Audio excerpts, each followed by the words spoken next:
Good morning. Good morning. Welcome to the Unitarian Universalist Church of Birmingham. Whoever you are, whomever you love, wherever you are today, and wherever you are on your spiritual journey, you are welcome here. Thank you to all those in person for your patience this morning as we have immense technical difficulties. And thanks to all the volunteers who are making it happen. If you have not yet brought your flower forward, please do it at some point before the sermon so that you can have your flower included in flower communion today. As a reminder, you have a connection card in your order of service. It really helps us for you to fill that out, and especially there are 2 questions today that we're going to ask you to muse upon. So please fill that out and help us to know that you were here. To all who are here this morning, welcome home.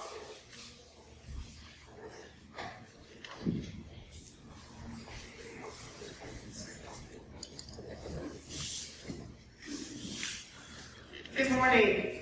Good morning. We appreciate your attention to this morning's announcements. You'll find announcements in our order of service and on the slides for those of you at home. If you require accommodations during our service this morning, our ushers are here to assist. After service today, actor and environmentalist Ed Bagley Jr. will be on Zoom with us to discuss our beautiful Earth. For those of you online, see the link on the screen, or it was in the ACE on Friday. All churchy. For those of you in person, you can come watch it together, and it'll be here in the sanctuary, not in the vocal room, like has been previously discussed. So come up to the sanctuary to watch it as a group and interact with, participate with folks there. Additionally, our UU Humanist group is meeting after the service in the library. This Friday night on Zoom is our stewardship dinner. Well, not a dinner, it's a gathering because we'll be on Zoom. You can eat though if you want. We invite everyone far and near to join us for entertainment, community building, Q&A on the budget, and learning about ways to support our church. Please watch for your email for that link. Next Sunday, April 24th, we welcome Sarah Collins Rudolph, the 5th little girl from the 16th Street Church bombing. We encourage as many folks as possible to read her book. We have some donated books, and whatever donations we receive from said books will go directly to Sarah. We hope you'll join us for this special day. Sarah will be around afterwards to do a book signing and answer any questions. The following week is Steve Moore of the Moore Institute, and he will be here to talk about the path of secular recovery and how we can support one another. Following the service, our CUPS group is putting together a May Day celebration. The prelude prepares us for worship.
Please rise in body and spirit for the lighting of the chalice.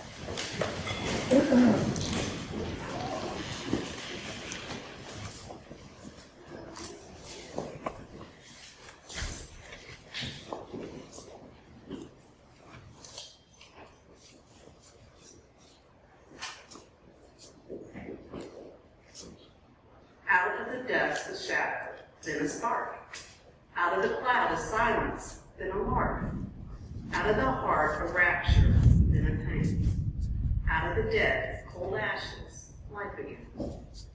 In the spirit of inclusivity and welcome, take a few moments to greet those around you, especially somebody you don't recognize. Easy in for the opening words.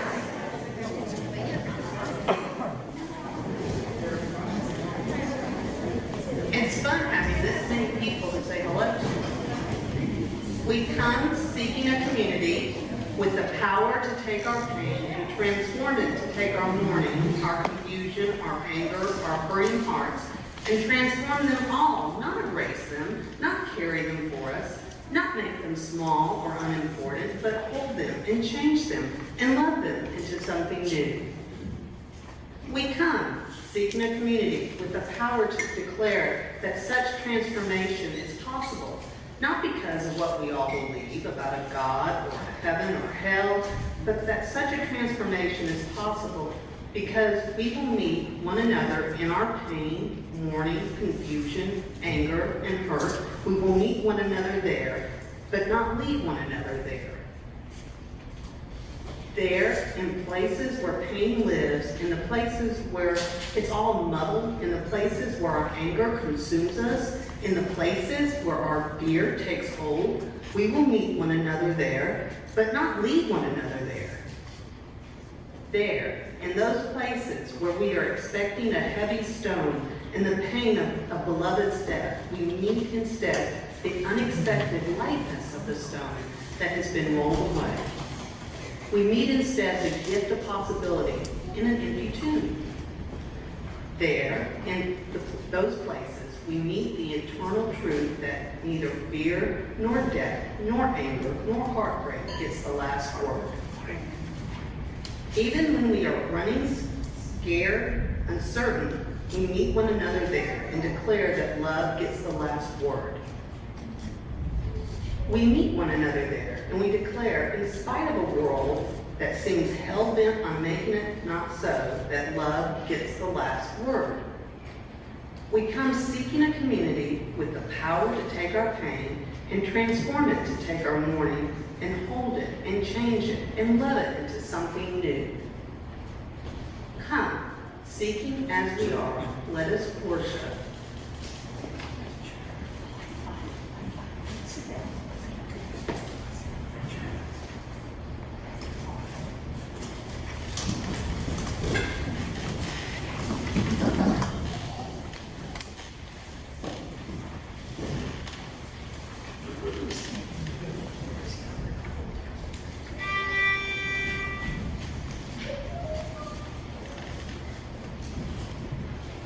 You are the new day.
Now, for our stewardship moment, I would like to invite up Enrica Taylor and Gerda Carmichael.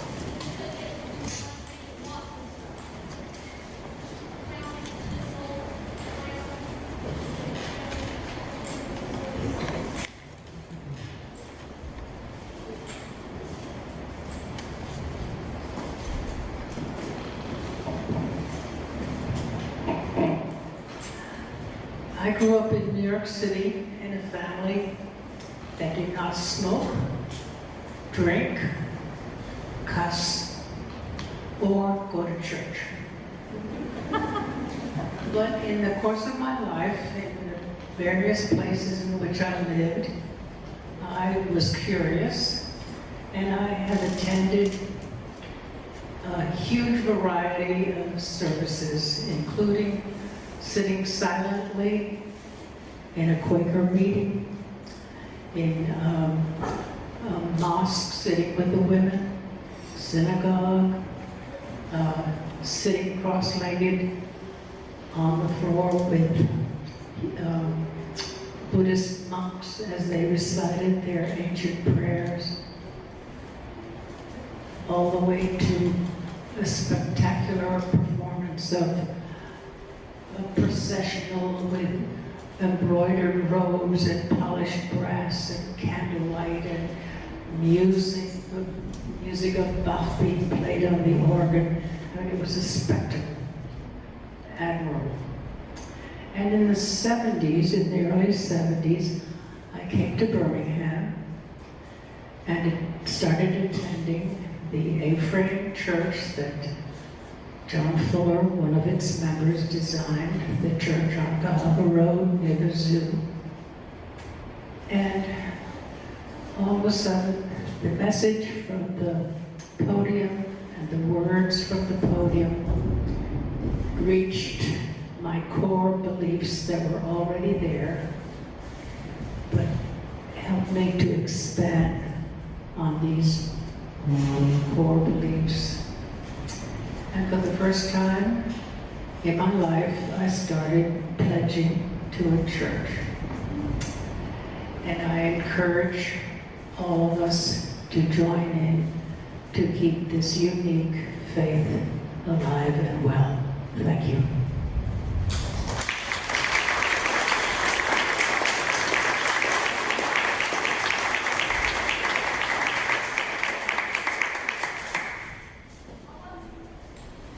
Good morning, all. My name is Enrica Taylor, and I just want to thank Julie for asking me to speak to you all this morning. It helped me try to articulate why this place is so special. It was a great opportunity. Thank you, Gerda. I feel very honored to be sharing the microphone with Gerda this morning as one of the members who's been here so long and as a more recent member. I was thinking about this. Landing here at UUCB is like having a really full Easter basket full of really beautiful eggs. My parents, Bob and Francesca Ditt, became members here in 2007. They used to say they found their tribe. That's a deep blue egg. My family, my husband Andy and daughter Lily, have come to know this place. And many of you, whenever we visited from New York, coming here led us to seek out All Souls Church in New York. We have two UU churches. We are at home in two places. That's a lovely yellow egg with dots. When Lily came into our lives, she was dedicated here. Some of you were here, I think. It was Easter 2012. She was very squirmy. She was squirming in my arms and she wanted down. She wanted down. She wanted to go be with the people. And my mom said, let her go. It's fine. And she did, and she is fine, and she continues to be fine here. That's a striped egg, like a tiger. She was born in 2010, year of the tiger. Andy and I recognized a place where Andy could just sit quietly with his concerns and his thoughts, where I could cry, which is no big surprise because I can do that anywhere, but this is a special place to cry. And this is a place where Lily could grow up as part of a community where she is safe to ask questions, contribute, be supported. We wanted her to grow up with UU principles in her heart and her back pocket. A golden egg. So many eggs. For me, UUCB is a place where music, the written word, faith, science, history, and looking out the window to these beautiful trees, it all comes together, even the thunder. This is like a lantern. I'm touched every time I come. I learn. I've made friends who have helped me not feel so alone and lonely. I'm reminded of acceptance of myself and others and possibilities. This place reminds me of my father. This place reminds my mom of my father. My dad's name is on the wall in the Memorial Garden. Being here reminds me of his involvement and purpose, of his friends and his commitment to this community and extending it beyond. UUCB keeps it real and human on so many levels. This congregation has been so kind to my mom and to us. And while our UUCB is not one of those historic UU churches that Reverend Julie mentioned a couple of weeks ago that requires so much upkeep, we don't have a historic steeple, but places are fragile. Places are fragile. I'm grateful for this physical place, the setting, and the people who make it so meaningful to me and my family. I think about Anthony Hamley and the search committee who found Reverend Julie, who brings her gifts and loves to us every day in and day out, not just on Sundays. I think about Tony and the current board and those who came before them, but especially how they managed to keep us connected during COVID. I think about Courtney and all the folks who support our kids. The last time I spoke to all of you in front of this microphone was Easter 2017. I was talking about my dad, and I was remembering his life. He would appreciate that I'm up here again, I think. Thank you so much for listening.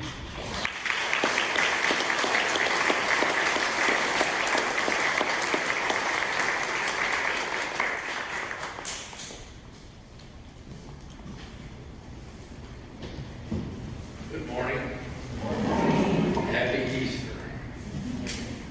I am John Powell, a member of the board. Our church is supported by those who call our church home and by those who support the efforts of our church to change the world for the better. If this is your first time with us, please pass the plate. We're just glad you're here. If you wish to join our church this morning, please come during the offertory to sign the membership book. We share our cash plate every Sunday with organizations whose work reflects UU values to care for marginalized persons, advocate for real and systemic change, defend our environment, and promote justice and equity for all. Today's share the plate will be for the GASP group. That's GASP, a 501c3 environmental justice organization whose mission is to advance healthy air and environmental justice in the greater Birmingham area through education, advocacy, and collaboration. We appreciate your donations either by placing them in the plate, by mailing your donation to the church, or by using PayPal, VENMO, or Zelle. Our Venmo account is at UUCBHAM. Our Zelle account is office at uucbham.org. Please designate whether your offering is for UUCBHAM or GAS. Thank you for your generous support of our church and our Share the Plate recipient. May we give in love and hope.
We are so honored this morning to have folks who are officially wanting to join our community and to be a part of our wonderful community.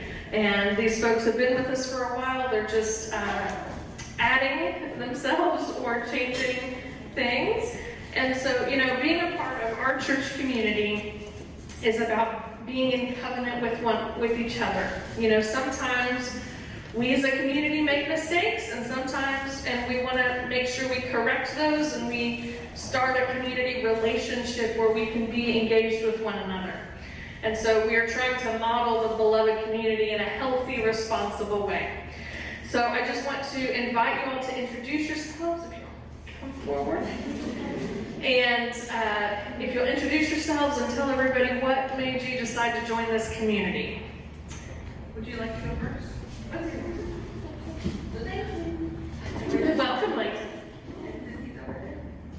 Ellis, you want to wave? Say hi. And Nelson, my husband. I'm Heather A.G., and we moved here from New York City last year. So when we came from such a place where there were so many people who felt like us, we wanted to find people we could connect with. So we found you guys, and it's been wonderful.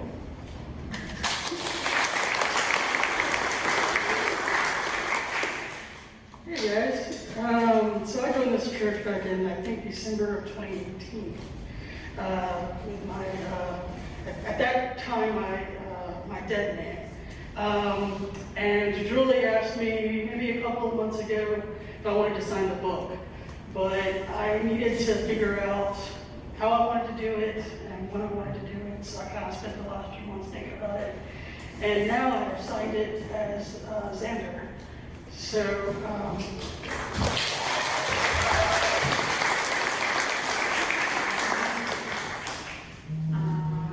this is my second time. I'm Bailey Rowland, sorry. I really like it. I love having a church family. I haven't had one for a long time that I could feel at home and actually say what I thought. And so I'm really enjoying getting to talk about what I actually think and enjoy and feel as far as faith. And so I love making this home.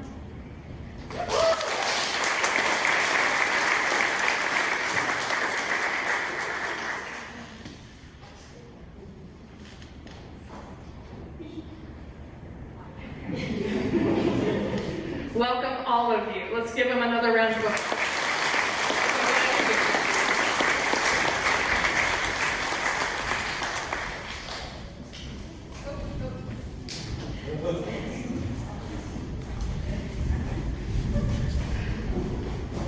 It was about to be a really exciting Easter Sunday if I was to give my 3-year-old the mic. He is living up his pastor's kid definition right now. So now is our time in our community when we share what is on our heart, joy or sorrow, the joy of having the energy to run through the sanctuary. For those of you online, we invite you to share your orders in our online chat, and remember to hold others by placing a parenthesis around their name. For those of you in person, we invite you to come forward and drop a stone in honor or in memory of what is on your heart today. Please come forward.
their promotion at work.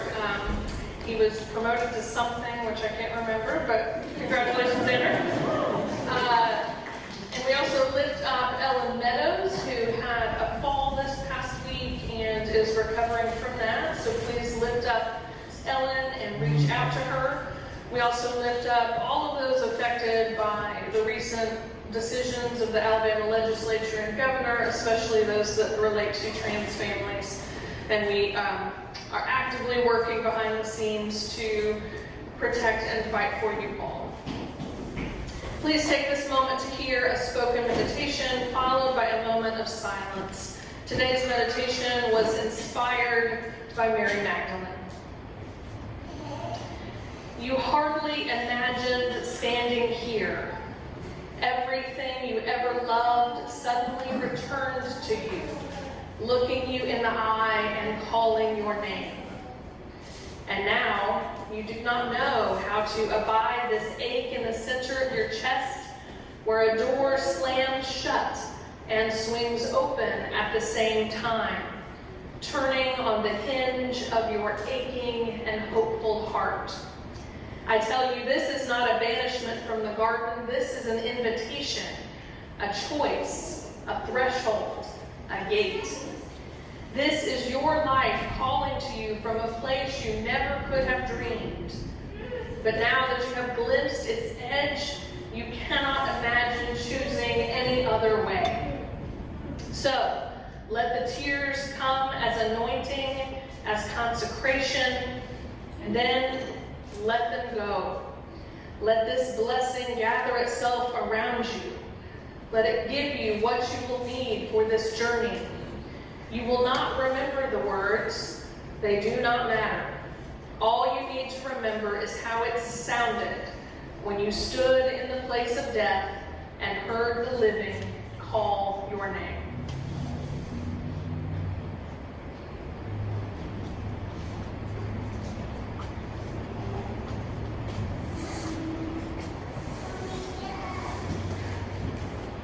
Blessed be. Will the children please come forward?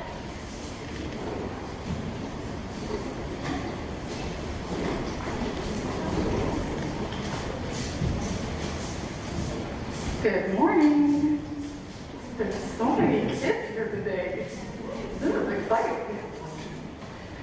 Well, don't get too comfortable yet, though, guys. So, I have a story to tell, but I need your help, because I've hidden parts of the story in the sanctuary. So I need you all to help me find the hidden eggs. No one's interested? I hid eggs in the sanctuary, and I need you to find them so we can tell our story.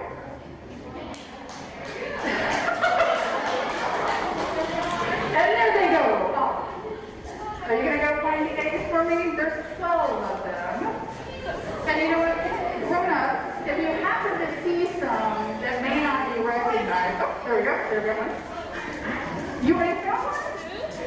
Oh, very good. There's number 12. Oh, there's number 4. Don't open the eggs, just bring them to me. There you go, you're done. Good job. You're pretty more. More? Okay, we got 8 more to find, 7 more to find. Ooh. Oh gosh, like 5, 4.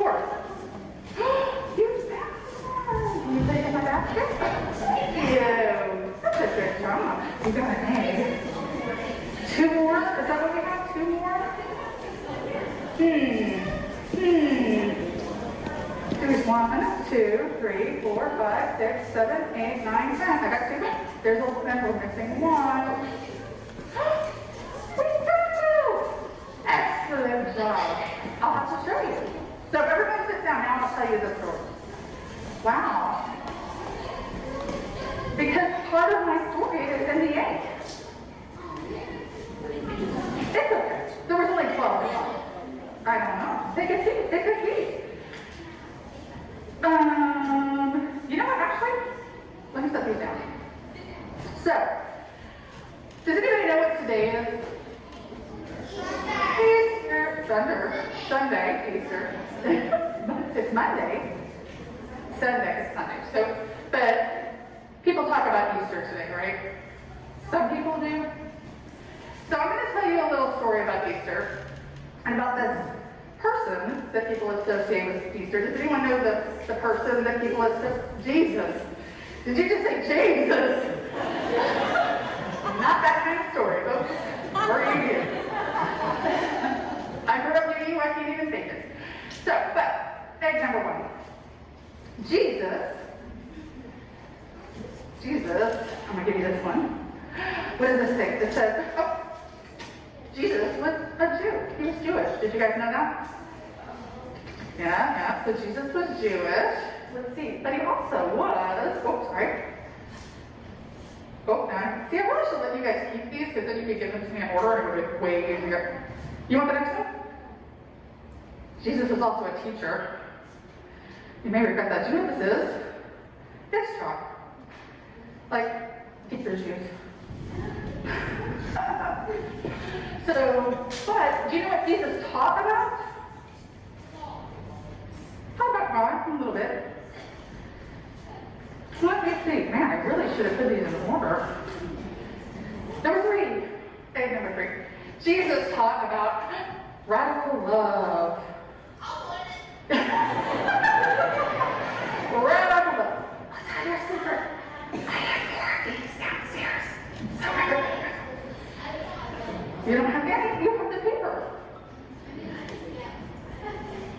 I know, that's because the paper was inside of it. These are not the most exciting things you're going to find today, I promise. They're like, why are these pages so boring, Courtney? But so Jesus taught about radical love. But on Palm Sunday, yay! Palm Sunday, he came to Jerusalem and was declared King of the Jews. Did you know that? There you go. I have more palm trees downstairs too. It's kind of exciting. What happened on that? Oh, let's see. Oh, Maundy Thursday. Has everyone heard of Maundy Thursday? Well, on Maundy Thursday, Jesus and his disciples gathered together for the Last Supper. There's where they had bread and wine. The Last Supper, correct? But that's also why Christians take communion, because of the Last Supper. Who wants my Last Supper? No one's excited about the paper one. Number 6.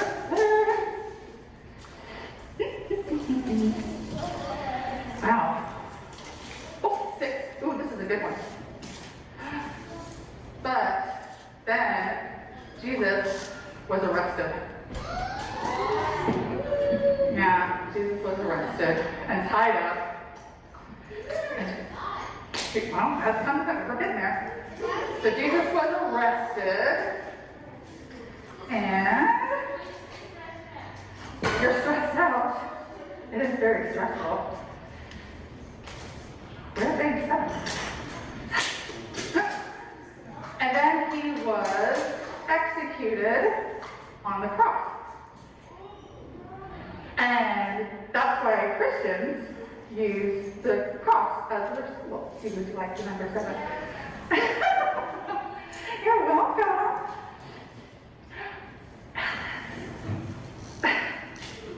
Number 8. Oh, this sounds like a good one. But then he was buried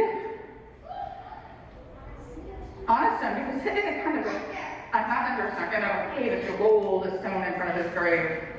Do you want my rock? So exciting. Let's see. What do you think? Number 9. But 3 days later, it was empty. It was empty. There was nothing. You want my empty egg? It is all yours, Blackie.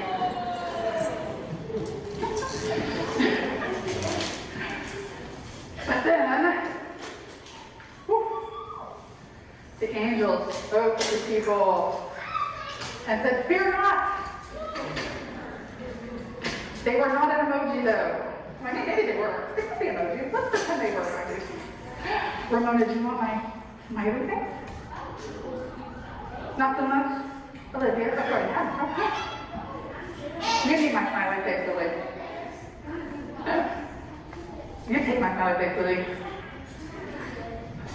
Let's see, number 11. Oh my gosh. Let me make sure I get this part of the story right. Hold on. Gotta double check, make sure I tell you right. Intermission.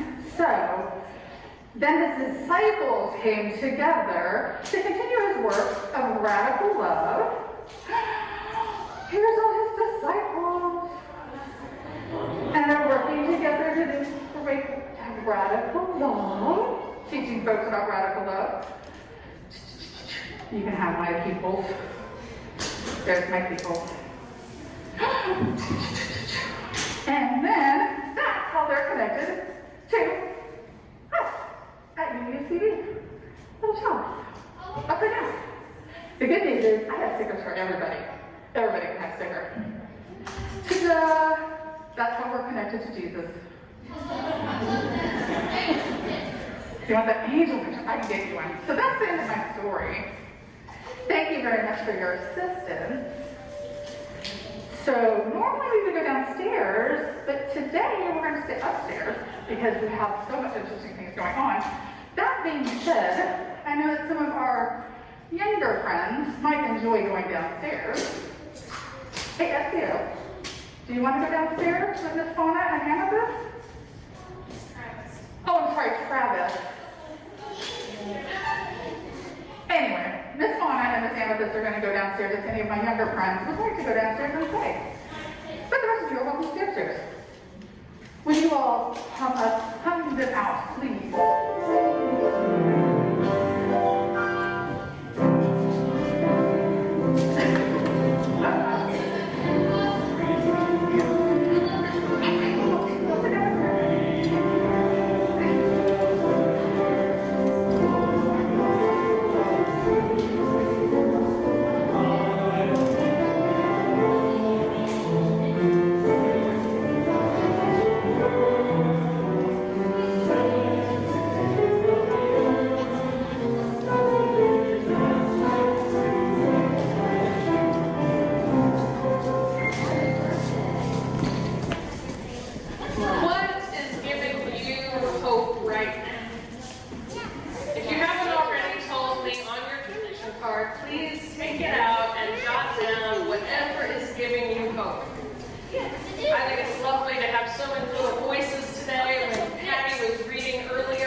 If you have Netflix, you need to go watch this show.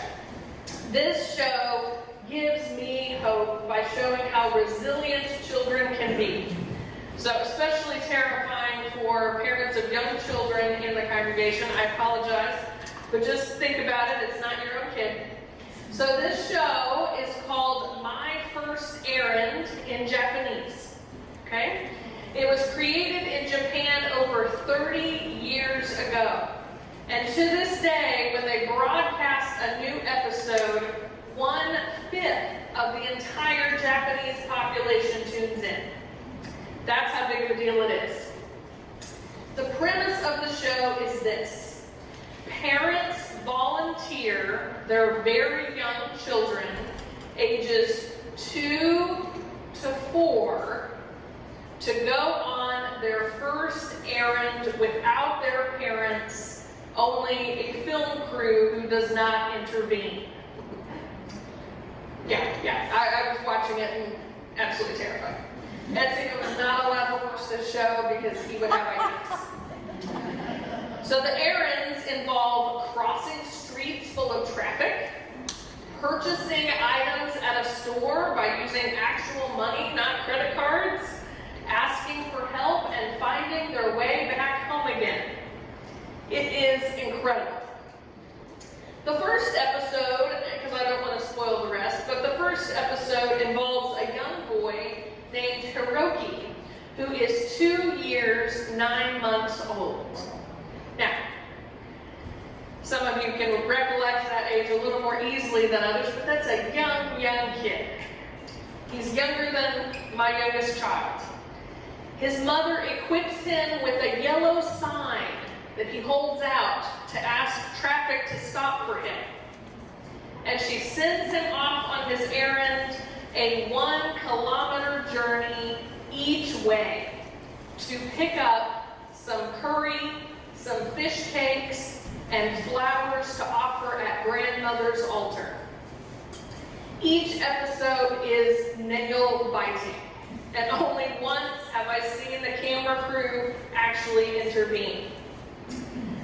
Watching this show with a 3-year-old who would love to be sent on an errand, I was in awe of the parents on this show who treated this first errand with such nonchalance, at least in front of the child, and was so relieved when they embrace and praise the child even if the errand isn't done correctly. I cannot imagine anywhere I would send my child without supervision. And in preparation for today's homily, Old Enough encouraged me to think about all of the tasks for which my children are old enough, and all of the ones they are not. One agreement my husband and I have had for years is that some of the details of the Easter story in that Jesus narrative that Courtney lined out for you are not ones that we want our children exposed to at a young age. Maybe some of you remember the first time you heard that story. Anyone else have nightmares? I sure did. Some features of the Jesus story are absolutely horrific because they were intended to be. The Roman Empire intentionally used barbaric methods of torture and execution to encourage obedience and to instill fear in the people that they conquered. Some of you may remember from childhood, as I do, learning all of the gory details of Jesus' death, as if somehow, because the story was about Jesus, that it was okay to teach children such details. Jesus' death is no less troubling without the details. A rabbi who taught us to love one another, for the little children to come to him, was executed by the government for speaking the truth and for speaking out of turn. That in itself is problematic enough. We don't need the gory details. And in the midst of my sermon musings preparing for this Sunday, as I solidified these parenting decisions that these topics are not appropriate for my children yet, Stark came home from school with a coloring sheet. On the back, he had written cross, crucifixion, resurrection, son, and miracle.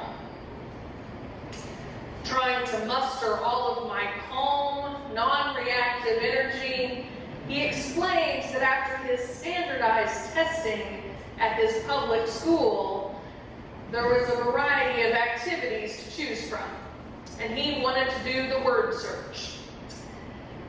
And he was upset because there was not an appropriate UU word search that he could have chosen. I explained that an explicitly UU word search would have been equally problematic because he attends a public school and there either need to be options about all religions or none. And while Jesus' death is historically likely, there is no situation where it is appropriate to talk about human resurrection in a public school setting. If we insist on blending church and state, as Alabama insists on doing over and over and over again, like the case in Jefferson County and the prayer before football, then we should actually be preaching and living the politics of Jesus. The politics of Jesus are that we treat women as equals. They were the first people to go to him and be a part of that resurrection story. They were the people who were fighting the Roman guards to be able to anoint his body in the way that they were insisting for preservation. The politics of Jesus are to care about children, not to use them as political pawns in political ads. The politics of Jesus are to care about the widows and the refugees and the poor and all of those other folks who are different than us. Jesus over and over teaches us to love our neighbor as much as we love ourselves. The Easter story is not a universal story, but its moral is. The idea that our loved ones live on in some form, whether it is bodily or as energy, is comforting in a time of grief. I talked about last year how, what is grief if not love persevering? It gives us hope that we can live on despite the devastation of losing someone we love. Hope is the crux of the Easter story. Jesus' story is all about hope. He taught hope for the marginalized, the unheard, the sick, and the oppressed. He modeled hope in the ways that he taught us to care about each other. But that millennia-old story is just one way to remind us of the hope of spring. The hope that life continues on in the midst of grief or change. The hope that community continues even when people move away and new are added.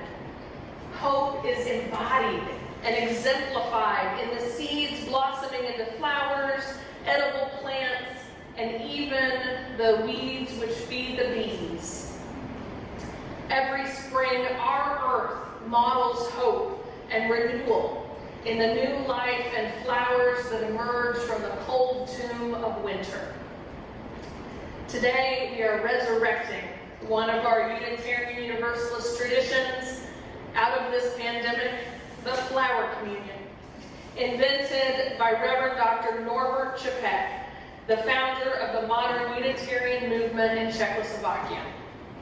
Dr. Čapek was captured and killed by the Nazis because they found his gospel of the inherent worth and beauty of every human person to be, as Nazi court records show, too dangerous to the Reich for him to be allowed to live. Today, we participate in this ritual of peace and love, a ritual for all children and adults, which gives a concrete affirmation to the humanity-affirming principles of our liberal faith. Flower communion was never created as an Easter ritual. We are celebrating it today to honor the beauty of the earth in anticipation for Earth Day this Friday. As we celebrate this ritual, may we recognize how important it is for us to look for the hope, especially as we emerge again. Let us prepare our hearts for this ritual of beauty and love. As Alice Berry wrote, "Children of the earth and sky, we are nurtured, sustained, given warmth and light from above and below. Supported by the earth's strong, firm crust, we build our homes, till the fields, plant our gardens and orchards. When we turn from self and seek to be aware, we will find holy light in human faces, in blossom, in birdsong, in sky.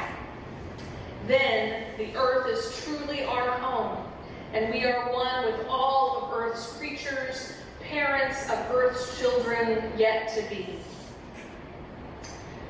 Whenever Dr. Čapek conducted his flower communion in Prague, he would say this proverb over the flowers: "Infinite Spirit of life, we ask thy blessing on these, thy messengers of fellowship and love. May they remind us amid diversities of knowledge and gifts to be one in desire and affection. May they also remind us of the value of comradeship, of doing and sharing alike. May we cherish friendship as one of thy most precious gifts. May we not let awareness of another's talents discourage us or sully our relationship, but may we realize that whatever we can do, great or small, the efforts of all of us are needed to do thy work in this world.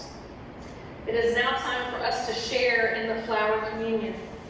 As you in turn approach the communion table, please do so quietly and reverently, with a sense of how important it is for each of us to address our world and one another with gentleness, justice, and love. Select a flower different from the one you brought that particularly appeals to you. As you take your chosen flower, noting its particular shape and beauty, please remember to handle it carefully. It is a gift that someone else has brought for you. It represents that person's unique humanity and therefore deserves your kindest touch. Let us share quietly in this Unitarian Universalist ritual of oneness and love. Please come forward in this direction. Let's actually do this aisle. Come forward down this aisle and return down this one. Please come forward.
of your mind.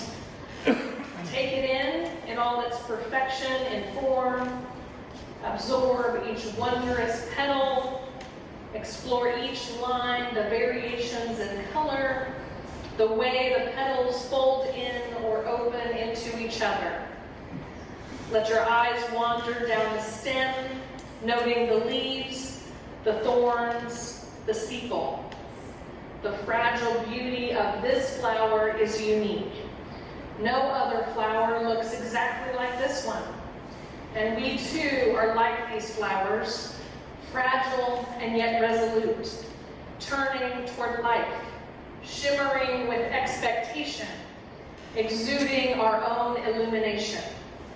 Vulnerable, we venture our lives courageously toward a future with hope, with light, at once fragile and rooted, resting in the common good of the world. We spend a few moments in shared silence, holding gratitude for all that is our life.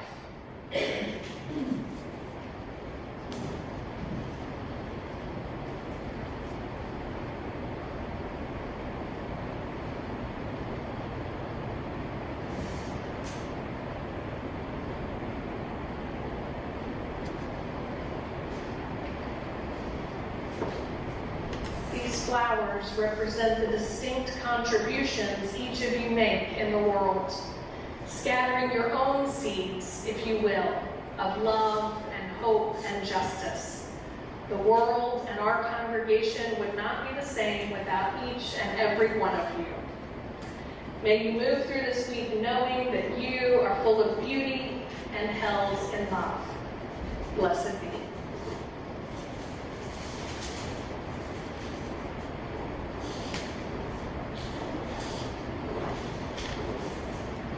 Please rise in body or in spirit for the extinguishing of our chalice and remain standing through the benediction.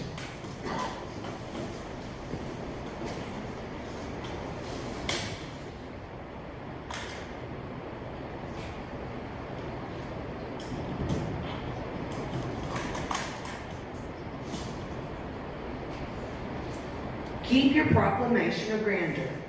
Give me an Easter as small as a seed. One that can be planted while it's cold outside. One that can be watered with tears and demands time and patience to grow. I don't need to know how large it will become, how long until it blossoms, or even if it will be pretty. I only want it to grow roots that dig deep down, striving for life in the underbelly of the world. Spare me the cosmic promises of every other worldly escape and point me to the sacred possibilities within reach. Tell me again about how the nutrients born from decay keep even the saddest places brimming with potential life. In appreciation for Mother Earth, who implants the seed of the future of the tree and in the hearts of each of us, the longing for people living in love, in whom we move and who makes each of us beautiful and unique. In the names of the sages and the great religious leaders who sacrificed their lives to hasten the coming of peace and justice, let us renew our resolution sincerely to be real siblings and cousins, regardless of any kind of difference which estranges us from each other. May we be strengthened knowing we are all children of the universe, that the spirit of love unites us, and that we may endeavor for a more perfect and joyful life. Amen.